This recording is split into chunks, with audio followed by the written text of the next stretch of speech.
Hello there, everyone. Happy Saturday, Starseeds. I hope you are doing well. If you are new, I am Sandy. Thank you for being here. If you are returning, thank you for coming back. I appreciate you all so very much. We're going to get started with our Starseed message, starting with the Starseed Oracle by Rebecca Campbell, artwork by Danielle Noel. I've already shuffled all the decks. I'm just going to cut them and then take from the top. And then, of course, we have our bibliomancy that we're going to do after the Rose Pocket Oracle. First up, we have Activated Earth. Power places, ley lines, trust where you are led. So maybe you've been to, this almost reminds me of Stonehenge, perhaps there are some places that are sacred to you, that you just are able to connect in and get downloads while you're there, and it's a very sacred place for you, very special. Okay.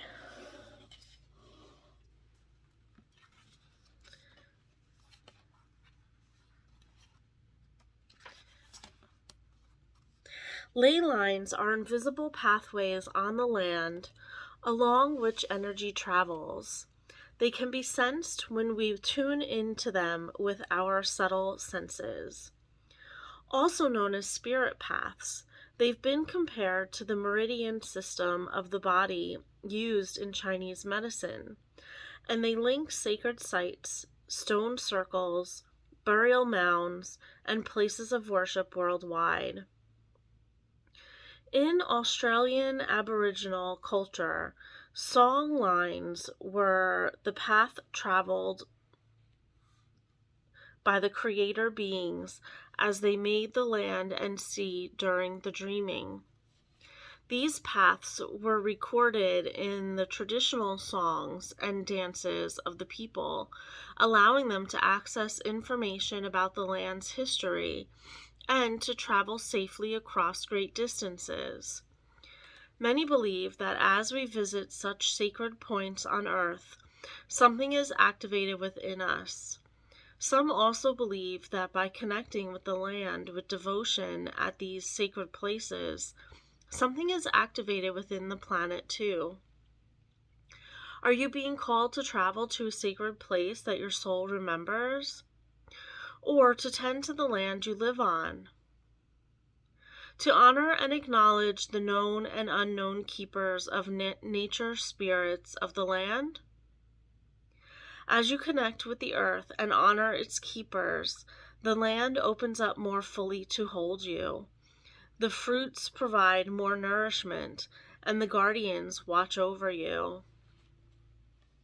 Starseed activation.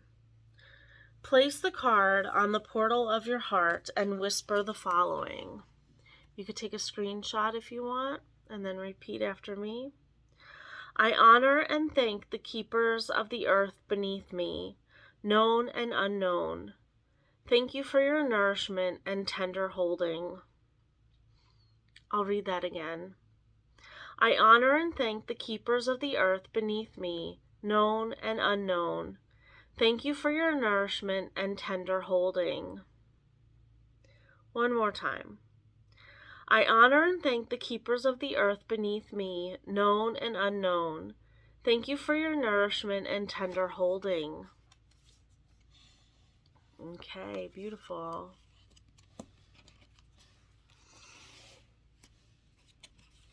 Okay, next up we're going to pull from the Healing Waters Oracle by Rebecca Campbell, artwork by Katie Louise.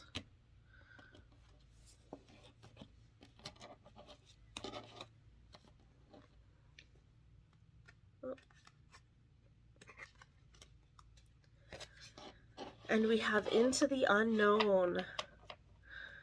Underworld, depth, courage, facing your fears. Being willing to dive in deep to heal what is no longer serving us.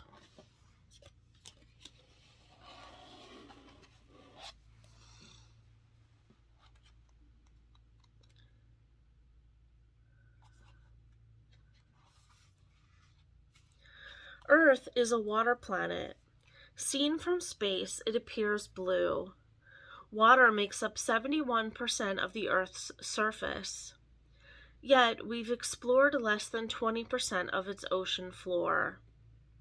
There are creatures of the deep that have captivated humans for millennia. It's no wonder, too, that water has been used as a symbol for our inner emotional world. There's always so much for us to discover and uncover within. Are you being called to face your fears and explore the unknown? To challenge what you thought was possible? This is a card of courage, initiation, and depth. Perhaps you're being called to make a significant change in your life that you feel scared about. Or maybe what you're experiencing is more internal than that.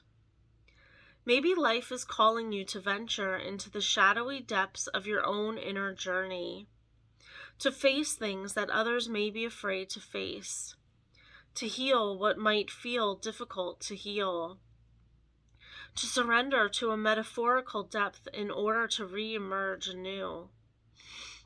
In the ancient Sumerian story about the goddess Inanna's journey to the underworld to meet her sister, she leaves the comfort of heaven and earth to descend into the unknown depths.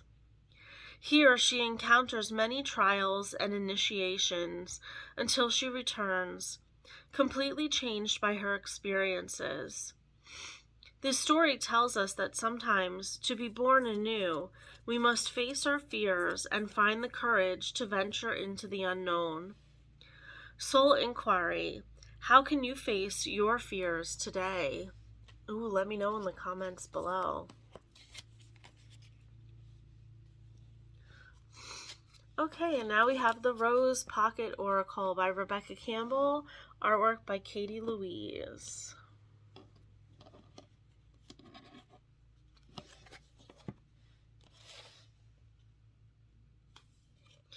And we have the Thorn, boundaries, clear communication. So as you're diving in deep, activating the ley lines and whatever's resonating with you, there may be some thorns along the way that you have to set your boundaries with. Certain people. To keep your purity is what I'm being called to, with the white rose in the center.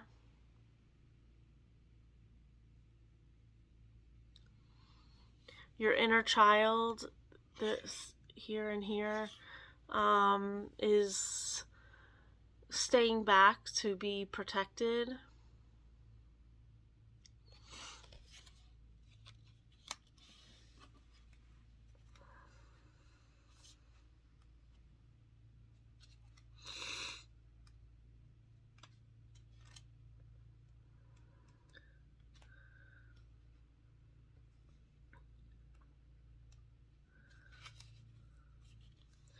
The rose is the queen of all flowers.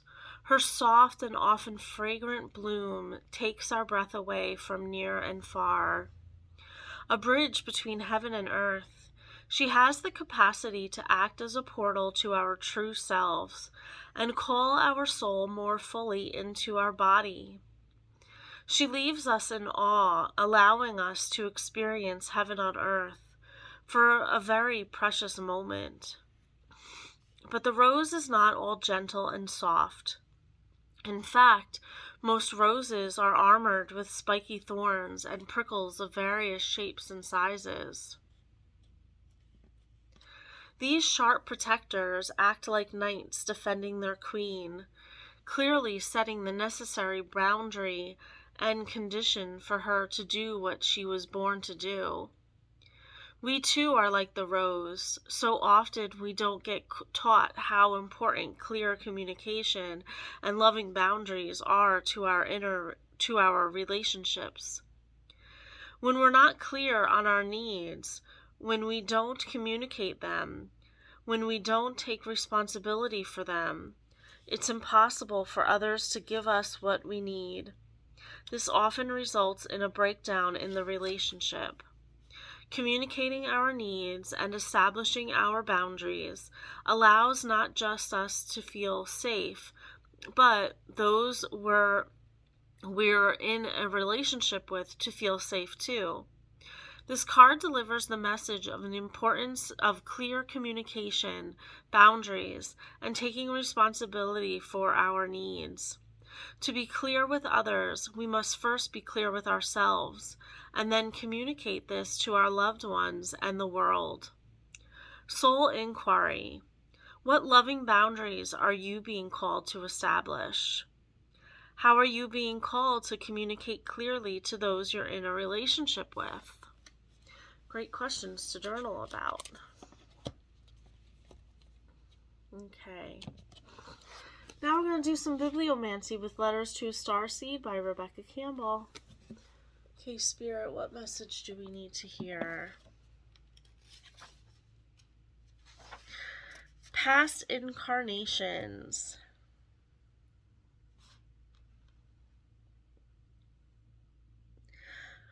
The soul is the part of us that exists beyond this lifetime.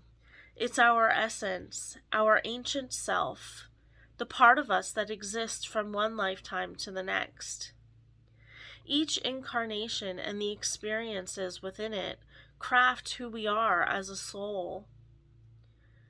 You're a multifaceted being, more unique than anyone could possibly fathom. The essence that breathes through you from one lifetime to the next is so precious and unlike anything else that's ever existed. Each of us is an ever-changing, impermanent expression of inextinguishable life, constantly reinventing itself in an ever-unfolding expression. Our past incarnations can include lifetimes spent on Earth as well as elsewhere.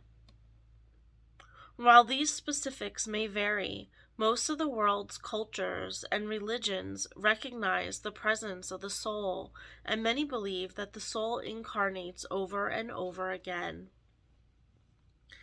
Each life and experience adds to who you are from a soul perspective. I believe that the purpose of each incarnation is to truly incarnate, to call the soul more and more fully in. As I shared in the chapter Meet Your Soul on page 32, the soul carries karmic impressions, which are imprinted memories, gifts, vows, contracts, and experiences, and the Sanskrit word for that forms the basis of this karmic theory is samskara. The Monier-Williams Sanskrit-English Dictionary, 1899, defines samskaras as mental impressions or recollections. Impressions on the mind and acts done in a former state of existence. According to various schools of Indian philosophy, every action, experience, or intent by a soul leaves a samskara, which is imprinted on the individual. These psychological imprints or impressions are carried with us at a soul level from lifetime to lifetime, and they are then activated through an individual's current life experience. In ancient Indians' texts, the theory of samskara explains how and why we have past life memories and the effects that these memories have on our experience in this life, both in a positive and negative way. It's easy in this current life and in this current world to see ourselves as good and bad, as one thing or the other.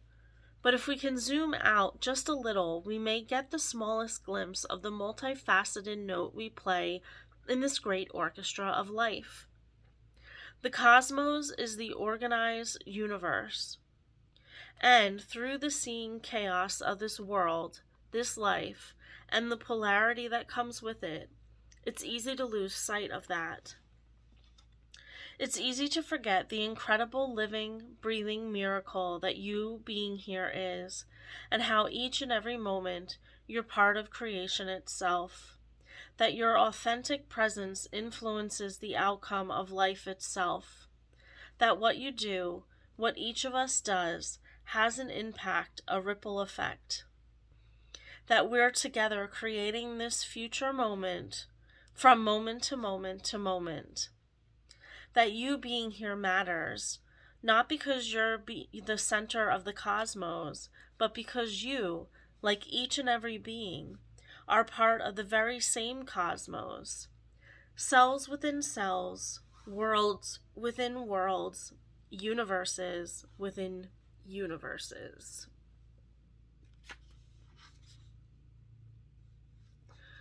Okay.